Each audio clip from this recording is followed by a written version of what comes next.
சின்ன திரையில் நிறைய சீரியல் ஒளிபரப்பாகி வருது. அதில் ஒன்று தான் கயல். கயல் சீரியலில் கயல் கதாபாத்திரம் நடிச்சு ரசிகர் மத்தியில் மிகவும் பிரபலமானவங்க தான் சைத்ரா ரெட்டி. சைத்ரா ரெட்டி இப்போ ஒரு புதுசாக வெப் சீரியல் நடிக்க கம்மிட்டி இருக்கிறதாக தகவல் வெளியாகி உள்ளது.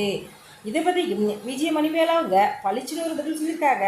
இது ரெண்டையும் பற்றி முழுமையாக இப்போ இன்னும் பார்க்கலாம்.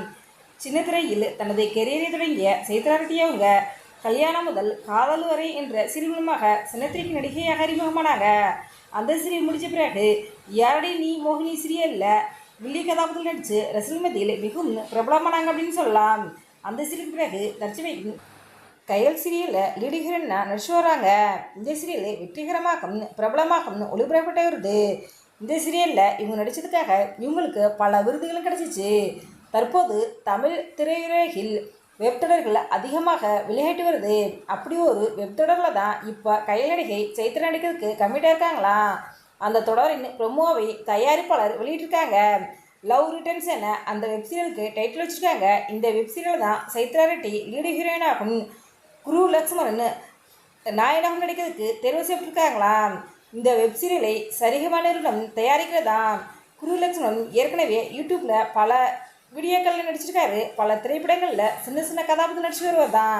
தற்சமைக்கும் ஜியோ ஹாட்ஸ்டாரில் வெளிவந்து வெற்றிகரமாக ஓடிக்கொண்டு இருக்கும் ஆஃபீஸ் தொடரில் முக்கிய கதாபாத்திரத்தில் குருலட்சுமணன் அவர்கள் நடிச்சிட்டு இருக்காரு. கயல் சீரியலில் ஒரு மிடில் கிளாஸ் பெண்ணாக நடித்து கலக்கி மக்களின் மனதை வென்ற சைத்ரா இந்த தொடரின் மூலமாக தனது ரசிகர்களை வியக்க வைப்பாங்க அப்படிங்கிற மாதிரி தான் எதிர்பார்க்கப்படுகிறது. இந்த தொடர் எப்போது வெளியாகும் என்று தயாரிப்பாளர் அறிவிக்கலை என்றாலும் சைத்ராவின் ரசிகர்கள் வெப்சீரியலில் பார்க்க ஆர்வமாக இருக்காங்க. இந்த தகவல் வெளியானதிலிருந்து ரசிகர்கள் இருக்கும்.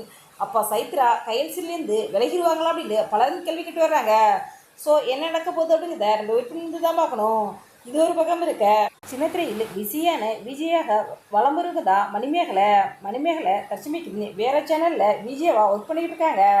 கடந்த ஆண்டு குத்து கோமலி ஷோவில் விஜய பிரியங்காவுக்கும் மணிமேலைக்கு பிரச்சனை வந்ததெல்லாம் நம்ம எல்லாருக்கும் தெரியும். இந்த பிரச்சனைக்கு பிறகு நிறைய இடத்துல நிறைய பேர் மணிமேகலை அவங்கள்ட்ட இந்த பிரச்சனையை பற்றி கேட்குறாங்களாம். அதுக்கு மணிமேகலை அவங்க முடிஞ்ச சாப்டர் முடிஞ்சதாகவே இருக்கட்டும், அதை பற்றி பேச எனக்கு விருப்பம் இல்லை அப்படிங்கிற மாதிரி பதில் சொல்லியிருக்காங்க. என்ன பிரச்சனைகள் இருந்தாலும் அதையெல்லாம் கடந்து மணிமேகலை அவங்களுடைய வேலையில் கவனம் செலுத்திட்டு வராங்க. இதை பார்த்த ரசிகர்கள் எல்லாரும் என்ன பிரச்சனைகள் இருந்தாலும் உங்களை மாதிரி அதையெல்லாம் கடந்து வேலையில் கவனம் செலுத்தி வந்தால் எல்லா பிரச்சனைகளும் தானாகவே சரியாயிரும் அப்படிங்கிற மாதிரிலாம் கருத்துக்களை பதிவிட்டு வர்றாங்க. இந்த வீடியோ பற்றிய உங்களுடைய கருத்துக்களை எங்களுடைய கமெண்ட்ஸாக பண்ணுங்க. இது போன்று இன்னும் நிறைய தகவல்களை உடனுக்குடன் தெரிந்து கொள்ள எங்கள் ரெடபிள் 2.0 சப்ஸ்கிரைப் பண்ணுங்கள்.